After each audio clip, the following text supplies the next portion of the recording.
What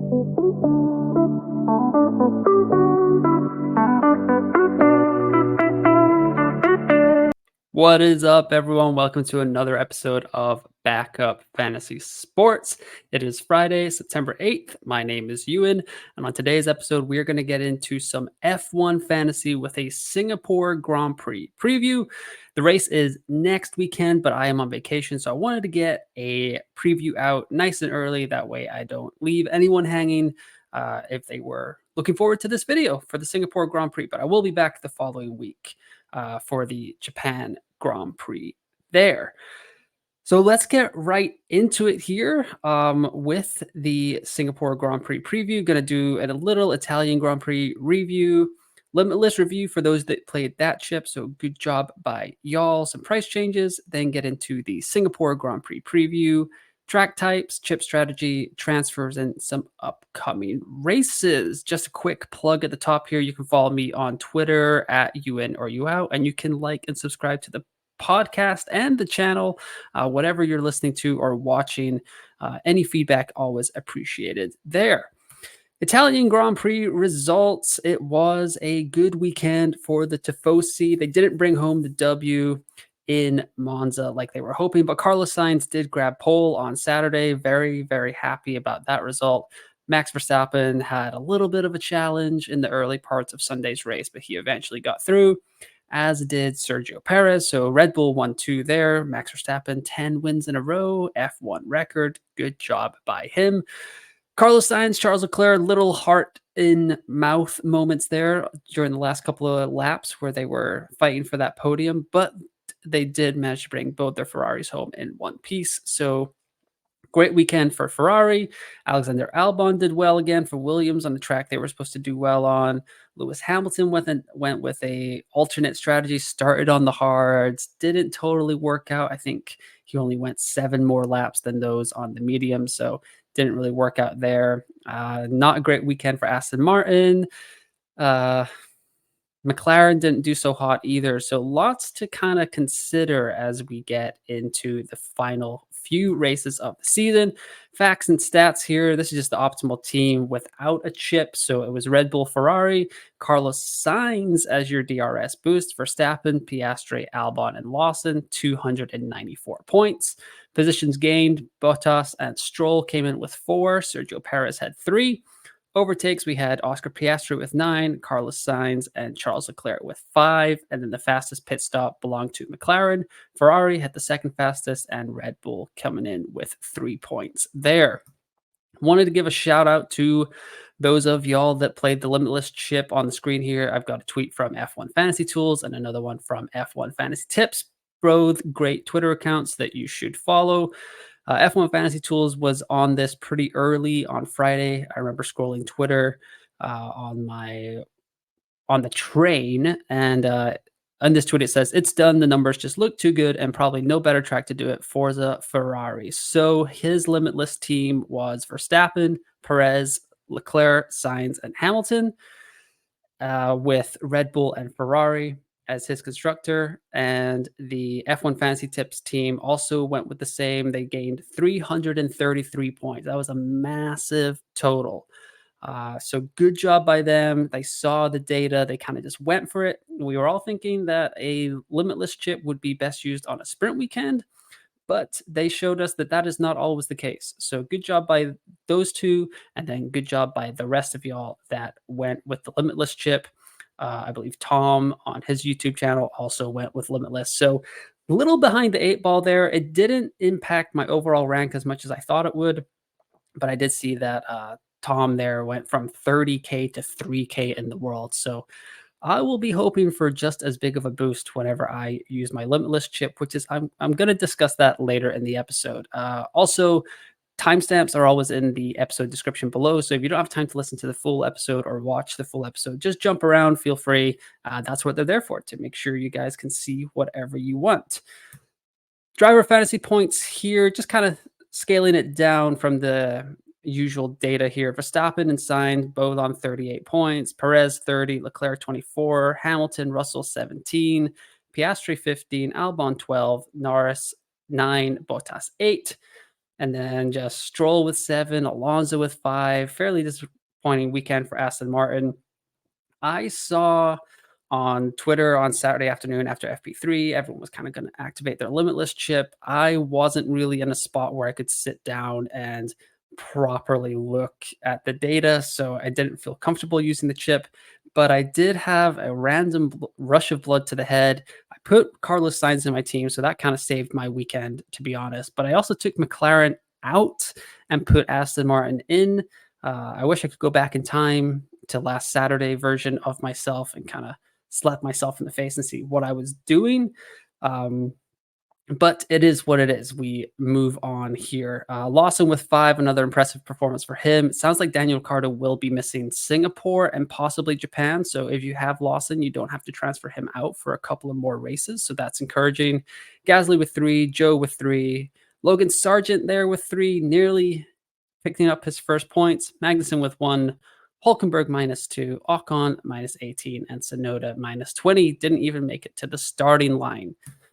Constructor fantasy points, Red Bull still came out on top with 81, Ferrari 67, Mercedes 44, McLaren 44, Williams with 20, Aston Martin with 17. So if I just stuck with McLaren instead of Aston Martin, I would have had another 27 points. A little frustrating. Just rushed decision making. I was in the car, I couldn't parked and had like 10 minutes to make my choices. Did not go so well. So definitely gonna have to make time on my vacation this week to make sure that I'm looking at everything before the Singapore Grand Prix qualifying locks. Haas came in with 0, AlphaTauri -12, and Alpine with -16, thanks to Esteban Ocon's DNF. Driver of the day was Carlos Sainz. He qualified first, came in third during the race. He did lose 2 positions, had 5 overtakes, and finished with 38 fantasy points. That's his season high now, so good job by him. It was also the first Ferrari driver of the day this season, and Carlos's 69 points in the last 2 races are his best combined score for back-to-back races this season. So maybe signs of life for the Tifosi as the second half of the season kind of moves into the final third of the season here. Definitely an option. He's in my team right now. I'm not sure if he's going to stick around, unfortunately for him, for Singapore, but we will see as I have some major decisions to make for my lineup. Driver price changes, several rises. Verstappen, Lewis, Leclerc, Perez all went up from between 0.1 to 0.3 here. George Russell 0.3, Carlos Sainz rose $1 million to 18.6, so I caught that price rise. Lando Norris went up $500,000 to 15.4. Lance Stroll went up $500,000 to 10.6, so he's kind of ticking along nicely these days too. And then Oscar Piastri went up $500,000. Valtteri Bottas went up $500,000. They just seem obsessed with making his price go up for some reason, despite him being a very disappointing F1 fantasy asset this season. And Alexander Albon went up another $500,000 to 8.9. Price fallers here, the 2 guys that DNF'd, Esteban Ocon dropped 0.1, Yuki Tsunoda dropped 0.1. So obviously, as you can see, they're just kind of obsessed at this point with inflating the prices. Even if you DNF, you only drop 0.1. So it's not that big of a budget killer. It's a big points killer, obviously, but you don't really have to worry about your budget if your driver DNFs. So no worries there. Moving on to the constructors, Red Bull went up by 0.2. They're now at 29 million. So that's a lot of money there. Mercedes went up 0.1. Ferrari went up 0.3, which is kind of surprising. I guess they're already so expensive at 23.5 million that they couldn't boost them up too much. McLaren went up $1 million to 13.3. Aston Martin went up 0.5. That kind of saved me from my rash decision making there. And Williams went up 0.5 to 6.5 million there. Alpine and AlphaTauri both dropped down 0.1. Singapore Grand Prix preview with the race info, Marina Bay Street Circuit. The circuit length on Formula1.com says to be confirmed. I know there's some construction going on at this track. I think they're maybe taking out the stadium for this year just to improve the track for following iterations. It still says 62 laps, 19 corners, 3 DRS zones. First Grand Prix was here in 2008. Last season, during the first year of the new regulations, Charles Leclerc took pole, but it was actually Sergio Perez. He qualified second, and he took home the race win there. Max Verstappen had a tough weekend. I believe this is where they told him to pull over on his final lap because he didn't have enough fuel in his tank for a sample size that the FIA needs after qualifying. And then he also had a tough race day, finishing seventh here. So there could be a mix up going on, just depending on who's on pole. Just it's tough to kind of pass in Singapore with it being a street circuit uh, track at this point, and definitely qualifying will mean a lot here, as will like downforce that we're going to get into in a little bit here. Singapore Grand Prix preview with the schedule. Friday has the free practices 1 and 2. Saturday is free practice 3 and qualifying.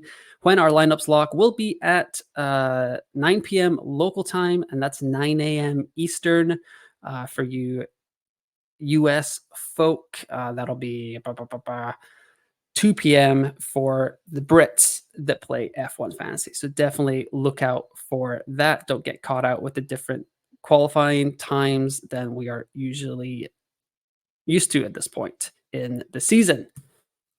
Weather, this is taken from a couple of days ago. So Friday, 31 degrees Celsius, intervals of clouds and sunshine. Saturday, partly sunny, morning shower in spots, followed by a thunderstorm in spots in the afternoon. Qualifying is late at night in Singapore, so that should not matter too much. And then Sunday is times of cloud and sun with a thunderstorm or two, 58% chance of rain. But the main thing in Singapore is it's just so hot. Drivers train pretty furiously to make sure that they're in shape. They can lose up to like 3 kilograms, I think I heard one time. I think that was on Drive to Survive, that they can lose that much in body sweat just because of the humidity and how hot it is. So definitely need to be in shape. There could be a lot of DNFs this year. There were last year. So this is something I've been trying to be ahead of since last weekend. It kind of came to my mind that we kind of often react to price changes, but is there anything that we can predict? So this is from this is admittedly a little bit of a stretch, so we're just kind of going to roll with it. So this is from the F1 2023 game where they identify track performance and tire wear. There is a guy that put this together here in the courtesy tracks.f1setup.it. So big shout out to them for putting together this site, and just a little resource that I wanted to kind of use and see if it works, maybe something that we can cling on to for the final 7-8 races of the season. So Singapore is a downforce track with medium tire wear. So for the previous races this season, tire wear classed as medium was Australia, Azerbaijan, Miami, Monaco, and Monza. And track performances that were downforce tracks were Monaco, Hungary, and the Netherlands. So that's kind of what I wanted to look at, see if there's anything to kind of gain from looking at how teams did on those previous tracks. So here I have the highest scoring team from each of those tracks. So in Australia, it was Aston Martin with 54 points. Azerbaijan was Ferrari with 63. Miami was Mercedes with 57. Monaco was Mercedes with 54. Hungary was McLaren with 62. Netherlands, Aston Martin with 67. And Monza was Ferrari with 67.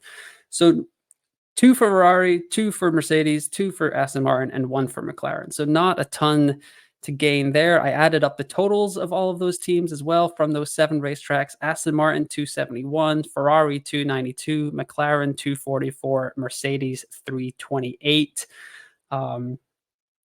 So I don't think we're going to go with the Mercedes assets, just because they're expensive and Red Bull's so strong that it's not worth it. No one's going to be using the Limitless chip this weekend, but there could be other chips that we could use. And the reason that I wanted to try and identify these track types is because I'm kind of 2 minds this weekend.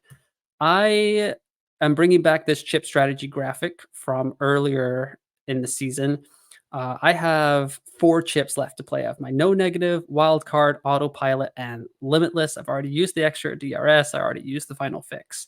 So Singapore, Japan, Qatar, Austin, Mexico, Brazil, Vegas, Abu Dhabi. There's 3 sprints left in Qatar, Austin, and Brazil. Austin seems like the best bet right now to use the limitless chip. Sprint weekend, probably going to be very dry, and we can hopefully get some good data from the first day of practice to see who's going to be strong in Texas that weekend. So I'm kind of stuck this weekend between the no negative and the wild card. I could use the no negative next weekend in Japan if it's going to be like a rainy day, like it traditionally can be at Suzuka. But Singapore, I'm caught between two minds between the no negative and the wild card. Hopefully, this helps you guys out. Let me know in the comments which chip you're going to be playing this weekend, and then we can discuss it in there. So last year, I went through, found all the DNFs per track. So Saudi Arabia had 7, Silverstone had 6, and Singapore had 6 as well. So that was the second most DNFs in a race weekend. Singapore traditionally very tough on the cars. The new regulations came in. Are they going to be able to fix that this year? 6 DNFs is a lot. That means a big portion of the field is going to go down 30%. If I did that math right, I'm not even sure I did. Try to do it off the top of my head. But yes, so Singapore, very big track for DNFs, according to last season's data.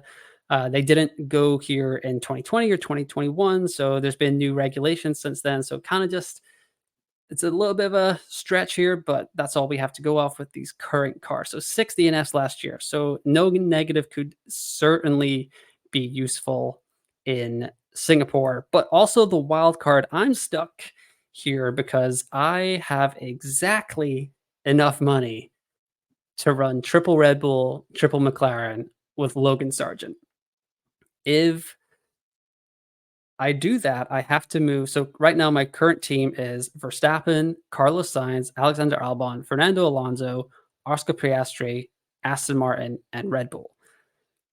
If I want to get to the triple Red Bull, triple McLaren, I need to transfer out Carlos Sainz, Alexander Albon, Fernando Alonso, and Aston Martin. That's 4 transfers. I only have 2 free transfers to go. So that's going to be an 8-point hit. And with the way that the overall ranking in the world is right now, 8 points is actually quite a lot. So this would be a good weekend for me to use my wild card. I get the triple Red Bull, triple McLaren that we've all been lusting after for 3 or 4 races at this point.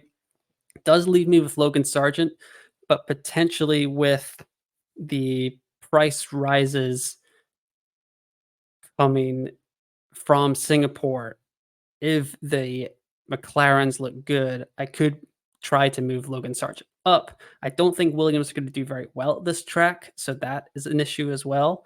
But 8 points is a lot to kind of give up, especially at this point in the season. So wild card is where I'm leaning right now to get the triple Red Bull, triple McLaren lineup that I've been trying to get for at least 5 races now. I'm finally there, even with Logan Sargent. So that's where I'm leaning. But the no negative is tempting. It could save a lot of negative 20s. I just can't use both. You can only use one chip weekend. That's why I couldn't wild card and no negative. That would be an ideal world. But unfortunately, it is not going to be that way. So lots to think about. Kind of I'll wait for all the free practices, see what the data looks like. Definitely check out that Formula1.com article, the Friday debrief. That will help out a lot. Upcoming races here, we've got the Japanese Grand Prix coming up the weekend after this, so doubleheader again. Then we've got a couple of weeks break with the Qatar Grand Prix, and then another couple of weeks break for the Austin Grand Prix. So not a ton of F1 coming up over the next month, a couple of breaks here, but that's okay. Qatar and Austin will be sprint races, so plenty to pack in to those preview videos that will come out eventually. But that's going to do it for the Singapore Grand Prix preview. If you liked the video, hated the video, just let me know in the comments below. Give it a like, subscribe to the channel. Would greatly appreciate any feedback, or subscribe to the podcast. 5 stars on wherever you are listening to the race preview. But yeah, it was lots to think about this weekend going into Singapore. Chips, who am I going to bring in? But yeah, congrats to all those Limitless people that use that chip in Monza. Once again, you don't have to think about this anymore. So congrats to y'all. But once again, thanks for listening, and I will talk to you next time.